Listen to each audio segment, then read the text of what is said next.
me ouvindo? Perfeito. Eu estou te ouvindo. Você tá de lado para mim? E você está de certo? lado para mim. Que louco! Agora você está certo. Aqui. Então, só que agora o celular vai ficar na vertical. Vai ficar... Peraí, agora eu só preciso me estabelecer aqui. Peraí, porque eu já tinha colocado o tripé para ele ficar... É que cara que faz off-road é assim mesmo, ele consegue ficar estável. Faz parte da persona. Deixa eu te falar uma coisa, assim, começar já batendo papo. Bom, primeiro falar para quem está me assistindo aqui, eu conheço o Frazão, conversei poucas vezes com ele pelo WhatsApp, pelo telefone, não conheço pessoalmente ainda, mas admiro e conheço muito o trabalho, acho um cara muito competente no que faz. Não sei se eu vou falar certo, ele vai me corrigir. Em 2012, ele entrou no GS Truth, foi um dos finalistas, acabou sendo convidado em 2020 para ser um guia. Os melhores pilotos do mundo se classificam para participar. O cara, para tomar conta dos melhores pilotos do mundo, tem que tocar bem. Então, eu gosto de falar assim com quem faz e não com quem diz. Então, completa um pouquinho a informação, Luiz, que eu posso ter comido alguma coisa aqui.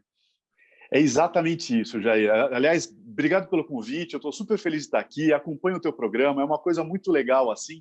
E é exatamente isso como você falou. Em 2012, eu caí meio de paraquedas no universo BMW porque eu comprei uma F800 GS de um amigo meu e 30 dias depois teve a qualificatória para o GS Trophy aqui no Brasil. Em 2012, que seria a primeira vez que o Brasil participaria de um evento final, né, do GS Trophy. Aí eu me inscrevi, participei, fiquei em terceiro, e os 3 primeiros eles têm o direito de formar a equipe daquele país para representar esse país lá na final. E aí eu fiquei em terceiro, com isso eu me qualifiquei para ir lá para a final. E aí, a partir desse momento, sem que eu tivesse me dado conta, eu sabia que eu estava vivendo um evento espetacular, uma coisa que foi muito, muito forte de vivência, de experiência e tudo mais. Mas eu não sabia que aquilo estaria sendo a grande virada de página da minha vida. Assim. Eu não sabia que ali a minha vida se transformaria da maneira que se transformou. Naturalmente, eu participando dessa final do GS Trophy, eu me aproximei mais da marca, tanto no Brasil quanto lá fora. Depois de 3 anos, mais ou menos, 4 anos, eu fui convidado pela BMW do Brasil para me tornar instrutor. Aí eu fui para a Alemanha, me tornei instrutor tanto on quanto off. E aí, sempre quando tinha qualificatória aqui no Brasil, o pessoal da BMW me chamava para dar uma olhada na pista, para opinar sobre os obstáculos, para dar uma palestra lá para os participantes e tudo mais.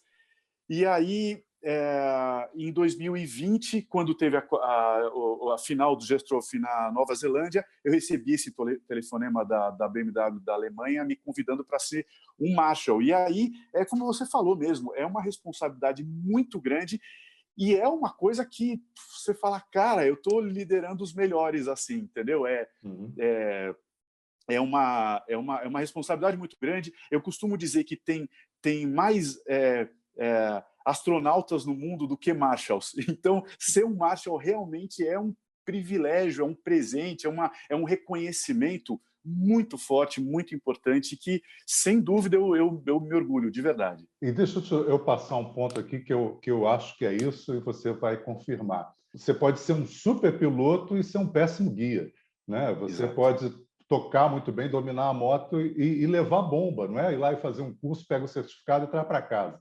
Eu acho que é isso. É bem mais complicado para quem está vendo aqui. Não acha, vou fazer isso. Você é o Aloysio Frazão 2. Não é tão fácil, né? Olha, não é. Eu acho que, claro, eu me dediquei muito ao que eu faço hoje, tanto a parte de instrução quanto esse convite para... E outra, eu ter sido convidado como Marshal lá para o GS Trophy, para a final do GS Trophy, não garante que eu serei de novo. Alguns Marshals foram convidados para todas as edições e alguns Marshals foram convidados para uma edição só. É muito complicado entender se eu vou ou não ser chamado de novo, ser convidado de novo para ser Marshal. Mas com relação à instrução, que é o que eu faço aqui no Brasil, nem todo ótimo piloto, nem todo bom piloto se torna um bom instrutor, porque eu acho que você tem que entender da psicologia do participante de uma maneira muito, muito forte, você tem que ter a tua didática, você tem que entender o timing de 20 pessoas, que nem todo mundo evolui no mesmo ritmo. Então, assim, por exemplo, hoje o Messi, sei lá, eu não sou muito ligado a futebol, mas sei lá, o Messi, o Cristiano Ronaldo são baita jogadores de futebol, muito, muito bons mesmo, muito talentosos. Isso não os torna automaticamente bons técnicos de futebol. Você falou numa coisa aí que eu fiquei pensando, do Messi, do talento e da técnica. O cara que é bom, nasceu, tem talento, toca bem, anda bem de moto pra caramba, ele chega lá nos 70% de competência, porque ele nasceu talentoso. Se ele bota a técnica no meio e aprende, ele vai para 93, 94, porque ele somou aquilo. Agora, o cara que não tem talento, aquele que comprou a bola, tem um uniforme de futebol bonitinho, mas ninguém deixa ele jogar, ele é sempre o último a ser escolhido. Esse cara consegue botar 30% de técnica, mas vai ficar faltando talento. Como é que você acha que dá para equilibrar quantos por cento de talento e de técnica a gente consegue dar para uma pessoa comum? Depende muito da dedicação dela.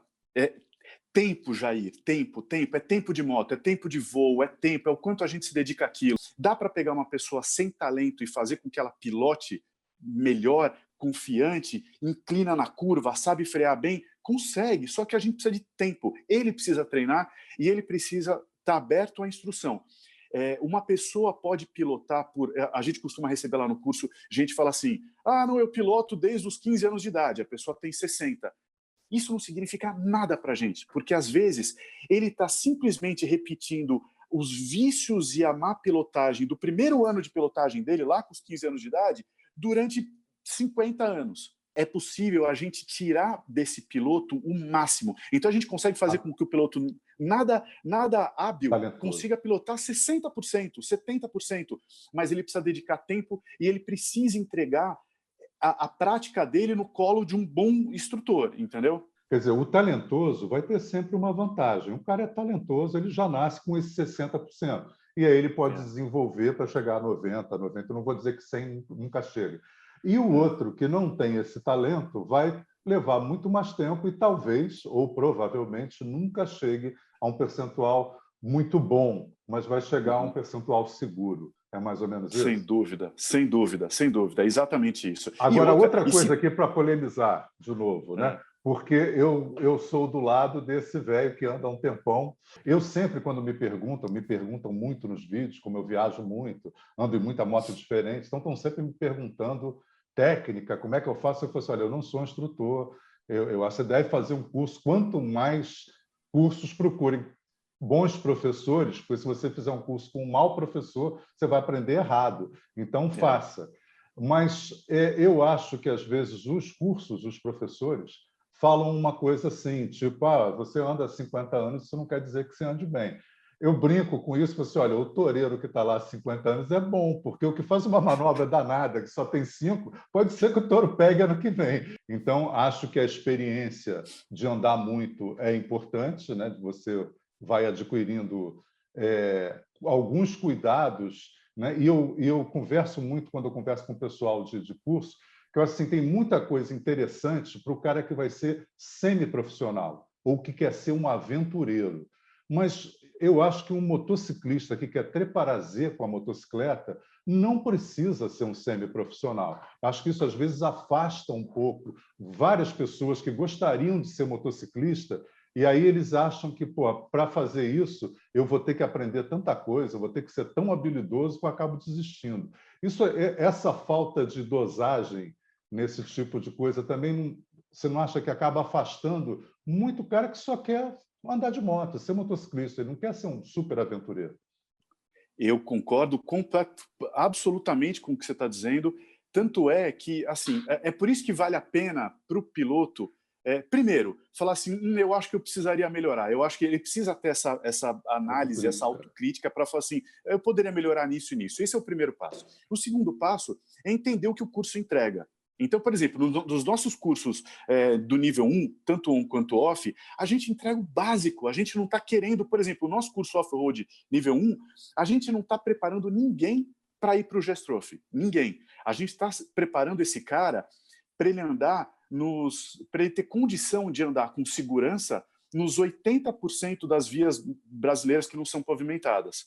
Ou então o cara conseguir chegar numa pousadinha legal, daquela casinha que ele alugou do Airbnb, mas tem 5, 6 O cara vai quilômetros de todo estradinha de feliz na terra. viagem, quando ele chega, vê a ladeira cheia de pedrinha e fala, porra, vou voltar para casa. Exato. Então, assim, a gente não está... Então, tanto os cursos nível 1, on e off, assim, é o básico do básico, é para o cara se sentir seguro e conseguir curtir mais. Por exemplo, no curso on, uma das coisas mais importantes que a gente vê que o pessoal evolui demais é sensibilidade de curva, o quanto se pode inclinar numa curva. Isso representa não só prazer, porque é legal você deitar mais na curva, mas segurança, porque muita gente entra numa curva um pouco mais rápido, e a gente não conhece todas as curvas do mundo, das estradas que a gente vai pilotar, então a pessoa entra às vezes numa curva e fala assim, e a curva fechou. Ao invés dele inclinar mais a moto e conseguir contornar a curva, ele freia a moto, e moto que freia não faz curva, ela passa reto, e aí o cara se coloca numa situação de risco sabendo que,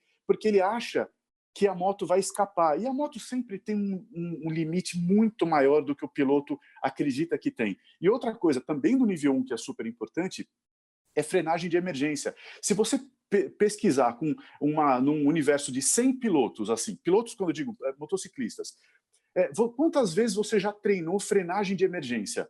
De 100, 95 eu arrisco dizer, falo assim, não, eu nunca treinei eu já de vez em quando freiei aí numa emergência, mas eu nunca treinei frenagem de emergência. As pessoas não sabem se usa freio motor, se usa freio traseiro, se usa freio dianteiro, se precisa reduzir. As pessoas não sabem a técnica da frenagem de emergência.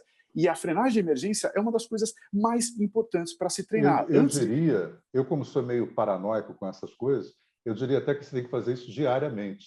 Saiu de moto, dá uma freada para ver se está tudo no lugar ainda, se não aconteceu nada durante a noite, né? E para você também deixar isso mais fresco na tua cabeça, esse reflexo mais presente, para se tiver uma coisa, você acabou de dar uma freada, você sabe o que aconteceu.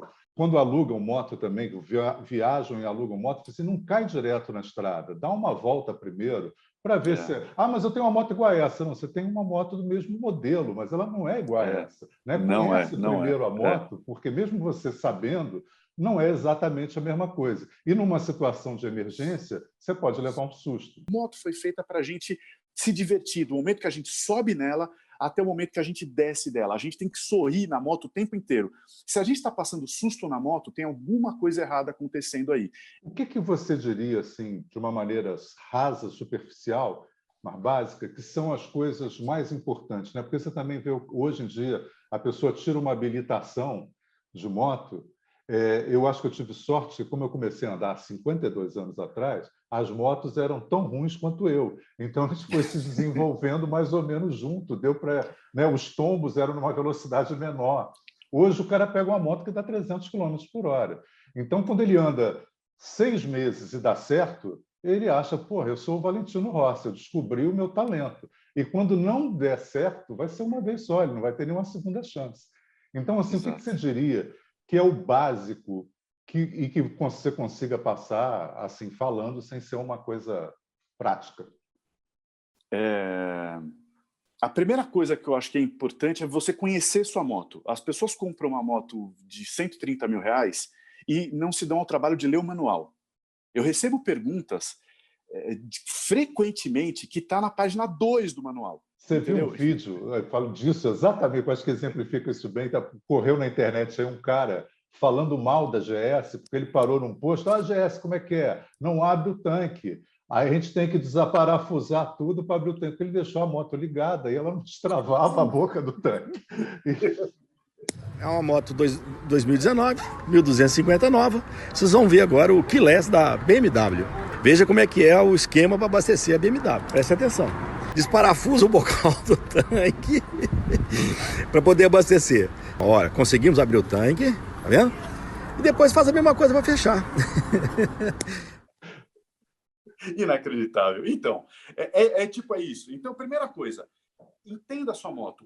As motos evoluíram muito tecnologicamente na última década. Só que a gente não evoluiu. E a coisa que a gente mais vê é assim, a pessoa tinha moto quando tinha lá os seus 15, 20 anos de idade, aí a pessoa casou, teve filhos, e aí vendeu a moto porque queria primeiro criar os filhos, não sei o que e tal. Aí depois os filhos decolam, passam a ter sua independência financeira e começam a viver e tal. Aí a pessoa se vê aposentada, com grana, com tempo, fala, o que eu vou fazer? Eu vou comprar uma moto. Só que a moto que ele compra agora é completamente diferente da moto que ele tinha quando ele era moleque. Então, é uma moto que tem a única coisa em comum é que os dois engordaram muito, tanto a moto quanto ele. Exatamente. Então, a tocada é diferente, os pesos são diferentes. Então, invista tempo e recurso em curso e aprenda a inclinar a moto sem medo e aprenda a frear. Frear é o mais importante. Como é que você diria para um cara assim, como é que é aprenda a inclinar a moto? Tenta verbalizar isso. Como é que é? Então, é assim, acostume-se que quando você... Aqui tá, o nosso corpo não foi desenvolvido ou projetado para a gente andar com qualquer coisa no seu pé. O nosso projetinho inicial lá atrás está acostumado com velocidade só de corrida ou inclinações de até 18 graus. Se a gente ficar de pé e começar a inclinar, a gente começa a cair com 18 graus, mais ou menos. A gente começa a perder o equilíbrio com 18 graus. Então, qualquer coisa além de 18 graus, na nossa cabeça, originalmente, é uma coisa um pouco estranha e não natural. Então, a gente precisa se habituar a inclinar mais sem que a nossa cabeça entenda que aquilo é um sinal de emergência ou de perigo. E aí, basta você olhar no teu pneu dianteiro ou traseiro, você sempre vai ver, normalmente, que tem lá uma boa margem de pneu não usado. Se tem pneu não usado, você pode chegar naquele limite do pneu sem que você esteja caindo. Então, quando eu digo assim, você tem que aprender a inclinar e se familiarizar com a inclinação, é treinar num ambiente controlado. Não digo para você aprender isso na estrada, é por isso que o curso é tão importante, porque num ambiente controlado, você tem um monte de lugar espaçoso, sem carro no sentido contrário, sem poste, sem guardrail, sem nada, onde você consegue fazer curva atrás de curva, atrás de curva, e cada vez inclinando meio grau, meio grau, meio grau. Aí aquilo passa a se tornar natural para você. E aí, quando você vai para a vida real e você consegue entrar numa curva, você fala, gente, que delícia que é inclinar a moto dessa maneira. Então, assim, técnica e prática. Aprender mais aprender a inclinar mais a moto é técnica e prática. E é fundamental. As coisas básicas seriam entender um pouquinho o contra-esterço, que as pessoas também têm uma certa resistência a entender, e também manter essa inclinação da cabeça, por isso que os pilotos, né, de MotoGP geralmente estão tentando manter a cabeça o mais... Embora a moto esteja deitada, ele está tentando manter a cabeça o mais reta possível, é por aí?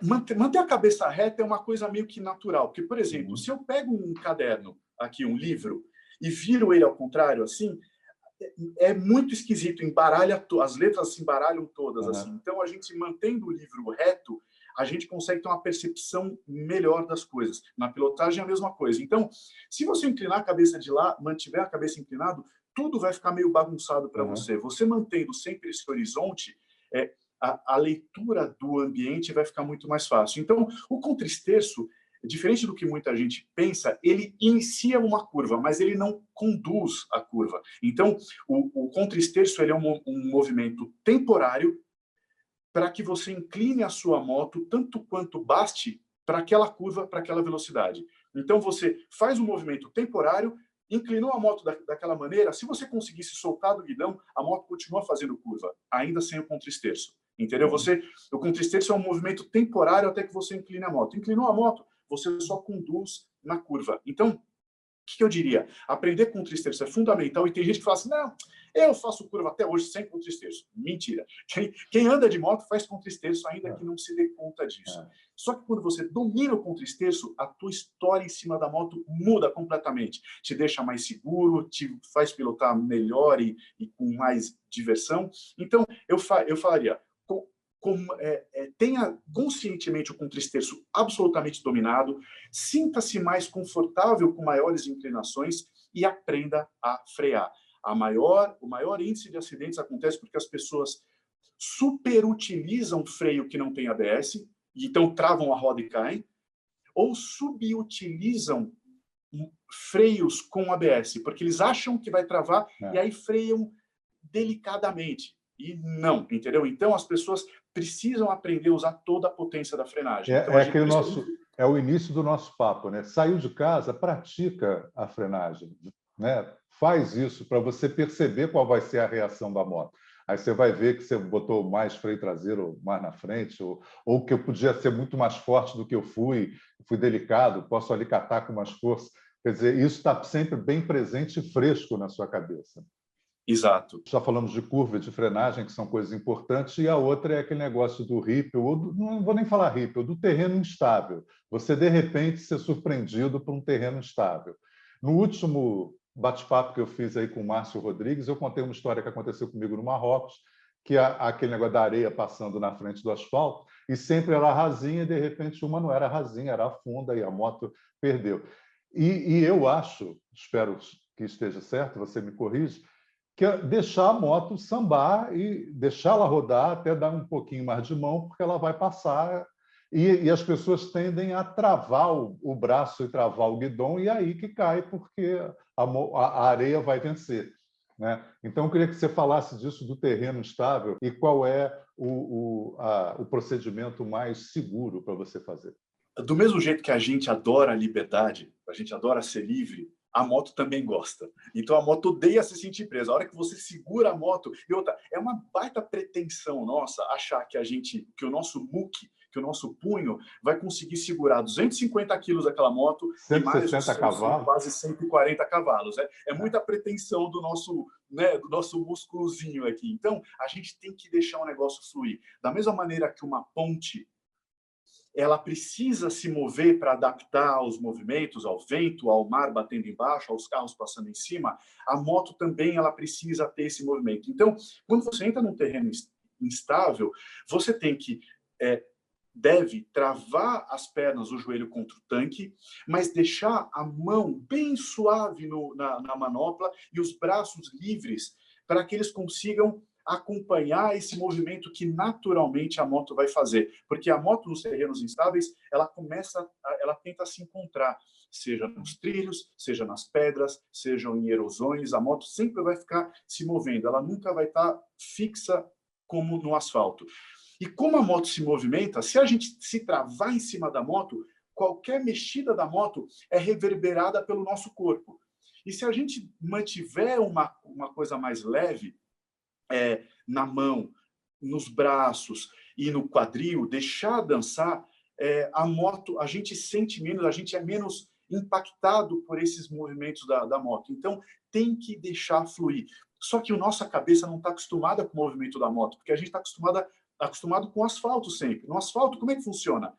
No asfalto, ou você está reto, na linha reta, ou a moto está fazendo curva para a esquerda, ou está fazendo curva para a direita. Qualquer outro movimento que a moto faça, diferente disso, no asfalto, você está em apuros, normalmente.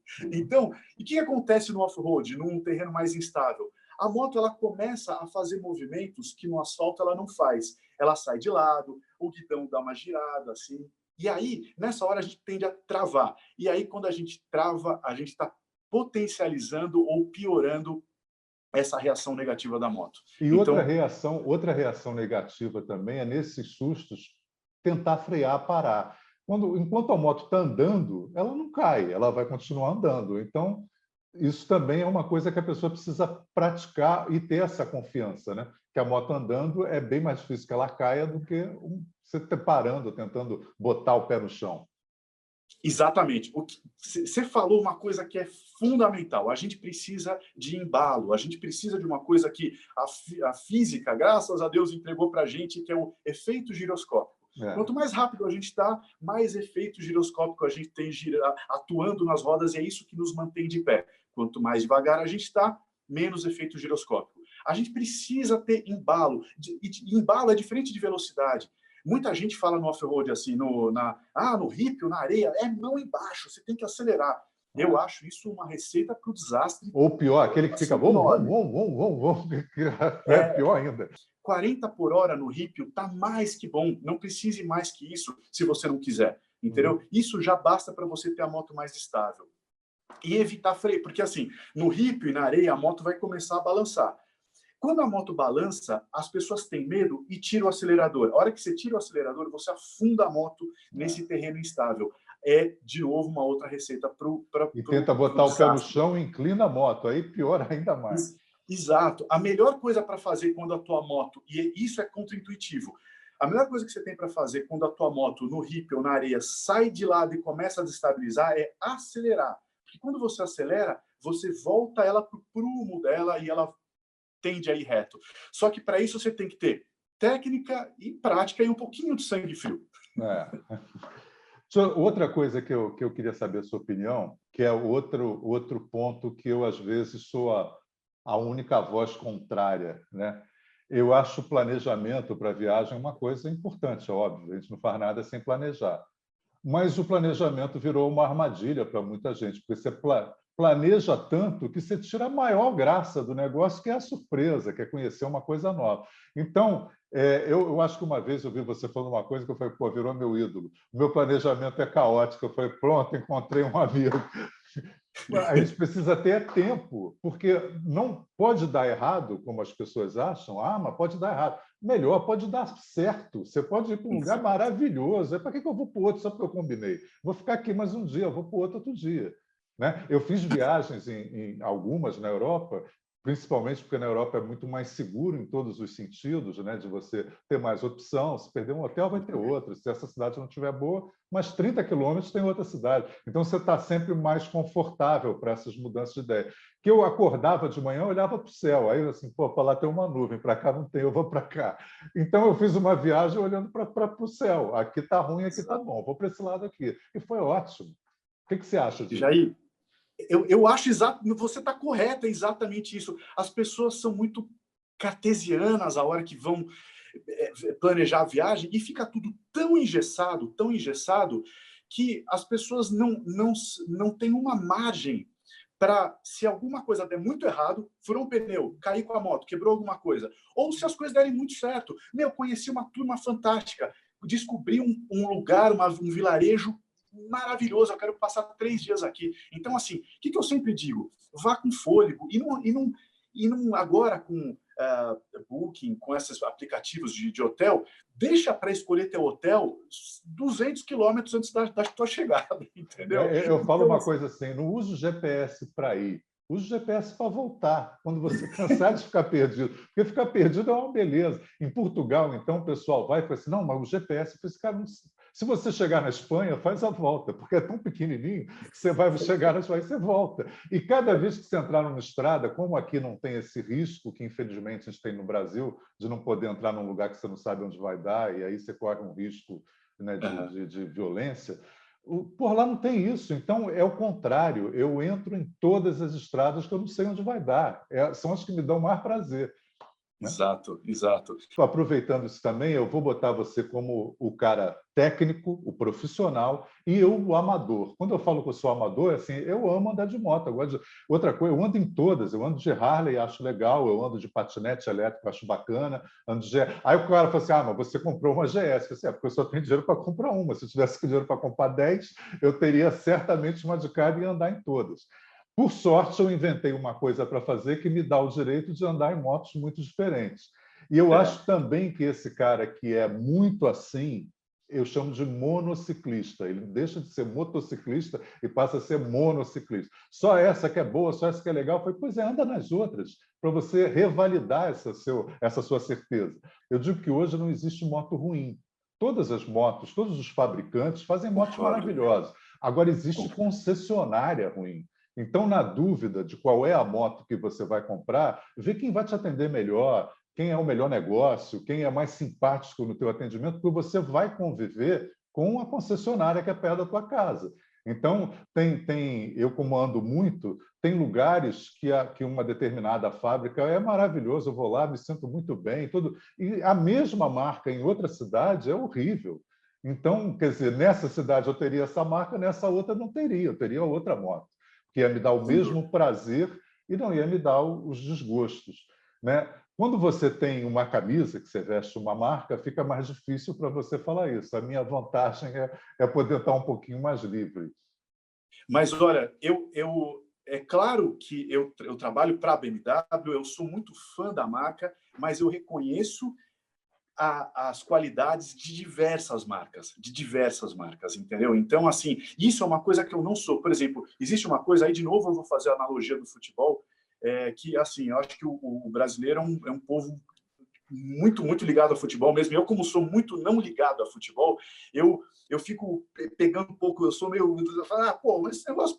Então, a história das marcas das motos virou uma rivalidade tal qual a marca o time de futebol. Então, a pessoa, como você falou, nunca andou numa Triumph, nunca andou numa Harley e espinafra a marca. Tá errado. Ou seja, eu acho qualquer coisa para mim que tenha duas rodas e um motor no meio, eu respeito e está valendo, porque umas mais, outras menos, a relação e a sensação de pilotagem é muito similar. Então, e acho que cada uma, quando você começa a variar de estilo e de marca, você vai aproveitando prazeres exclusivos que só aquele modelo te dá. Um motor é mais suave, uma é mais macia, uma é boa de curva, a outra tem um som maravilhoso. Então, para que você vai se privar desses prazeres todos para ter um único prazer?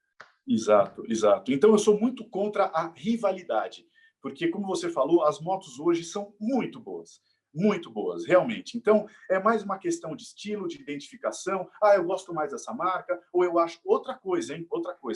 As pessoas escolhem muito moto olhando para as tabelas, para os números, para quanto de torque, quanto de potência, quanto peso equivalente no pH da curva. Para! Entendeu? Moto é emocional. Moto você tem que abrir a porta da tua garagem, olhar e falar, cara, que delícia, olha essa moto. Moto é emocional, moto não pode ser aquela coisa de números, não é um super trunfo. Lembra aquele jogo lá das antigas que era comparado? Não, a moto você precisa ser uma coisa emocional, você precisa bater o olho na tua moto e falar, eu adoro essa moto porque ela é bonita. Por mais que ela vaze óleo... A pergunta mais frequente que chega para mim, depois dos testes do usuário, qual que você acha que eu devo comprar? Essa ou essa, sei lá, a Triumph ou a GS ou a Ducati Multistrada? Eu falei assim, cara, faz o seguinte, anda nelas, anda todas elas, o máximo que você puder. Vê a que te deixa sorrindo por mais tempo depois. É essa que você tem que comprar. É isso.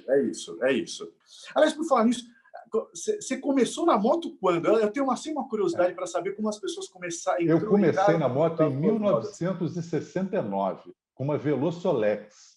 Foi a primeira moto. Depois fui ter uma Leonette, que era aquele motorzinho de Java, 3 marchas, que era horrível também. Aí, de cinquentinha para uma 180, ainda aquela tanque cabelo. Naquela época, foi a primeira que apareceu com partida elétrica. Eu acho que ela funcionou 2 vezes, a partida elétrica. Depois, nunca mais ela funcionou. E depois a RD 350, a primeira, aquela velha ainda, né? A 74, depois a 76. Meu pai, inocente na época, eu pedi uma Honda 500 ou 750, ele falou, não, é muito perigoso, fica com a RD 350. Isso é uma inocência total. Total. E aí eu fui tendo todas as japonesas, não sei o quê. A primeira BMW foi em 96, era aquela 650, com tanque quadradinho, né? Logo que apareceu. Sim. Depois uma 1200 RS, uma GT 1300, sempre impliquei com GS, achava GS horrível, né? Esse negócio orelhudo, eu bato com a canela no cilindro, falei isso no outro vídeo também, não gosto. Mas eu fiquei com uma enquanto estava esperando uma peça da GT 1300 chegar. Aí fui ficando, aí fiquei com as duas durante muito tempo, tive a 1300 e a GS, depois troquei pela 1600 e a GE, e até hoje, quando eu tenho que decidir, que eu junto todos os prós e contras, eu acabo ficando com a GS, assim, é mais prática, as malas estão lá sempre, eu nunca tirei a mala, ela está sempre colocada, porque sempre tem um bagulho para carregar, ela já está ali e não enfeia a moto. Eu queria comprar uma Kawasaki 900 RS, porque é da minha época, eu acho bonito. Aí eu falei, pô, mas vou botar uma mala nessa moto, vai matar o design totalmente. Pô, mas não tem uma proteção aerodinâmica, eu não tenho um piloto automático. Aí a praticidade da GS, que agora, quero saber o que você pensa disso também, eu acho que vai ter que se mexer, porque a Ducati V4 está maravilhosa, as Triumphs evoluíram muito, então esse lugar tranquilo que a GS ocupou durante esses anos todos já não está tão tranquilo. Eu acho que a BMW vai ter que fazer algumas alterações mais radicais, né? E que bom E que bom, sabe por quê? Porque a gente que ganha, quer dizer, essa competição cabeça a cabeça é como uma corrida de Fórmula 1, assim. Se você vê a diferença de tempo entre o primeiro, o segundo e o terceiro, é um negócio irrisório, é ridículo o negócio. E quando você vê 3, 4 grandes marcas de moto cada vez mais melhorando uma coisa, outra coisa ali, para conseguir manter a sua posição ou crescer em share e tudo mais.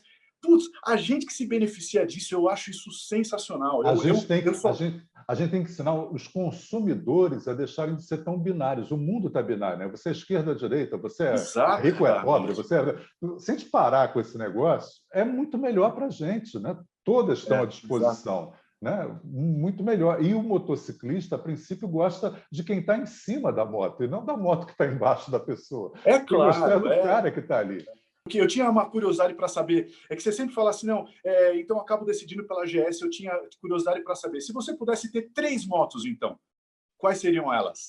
Eu teria 6 motos, eu já tenho as 6 bem escolhidas. Eu teria uma monocilíndrica, eu adorava a Teneré, a 600, a Tratozão. Então, eu teria uma monocilíndrica, provavelmente essa.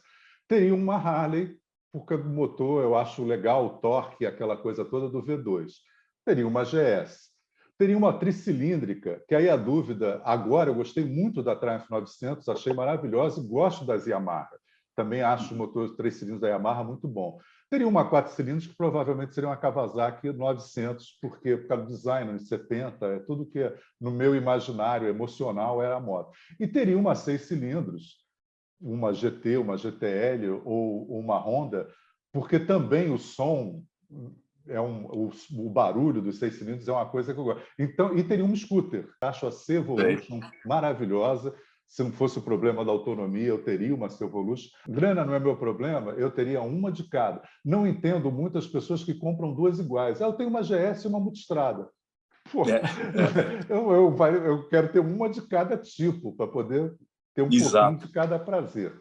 Bom, eu sei que o nosso tempo está quase no final aqui. Só para concluir, eu diria o seguinte. Eu sou instrutor da BMW no Brasil e ajudo a coordenar o programa BMW Rider Experience, que é o programa de experiências da marca no Brasil, oficial. Se tiverem dúvida, manda aqui no meu Insta, manda no Facebook, manda onde quiserem aí, que eu dificilmente deixo uma pergunta sem resposta. Então, pode escrever para mim aí, me acompanha para a gente conseguir continuar vivendo esse universo espetacular das 2 rodas. E eu aceito antecipadamente um convite para uma continuação desse bate-papo, Jair. Frazão, obrigado pela gentileza, pela simpatia, pela competência de explicar bem. O importante para a gente aqui é o conteúdo, e você é um show de conteúdo. Valeu, obrigado aí pela participação. Jair, eu que agradeço pelo convite, fico honrado pelo convite, fico feliz de poder bater papo com um motociclista tão apaixonado quanto eu pelas motos, e precisando, pode contar comigo, porque foi um prazer aqui bater esse papo com você. Tá bom, valeu, um abraço, tchau. Grande abraço, valeu, até mais.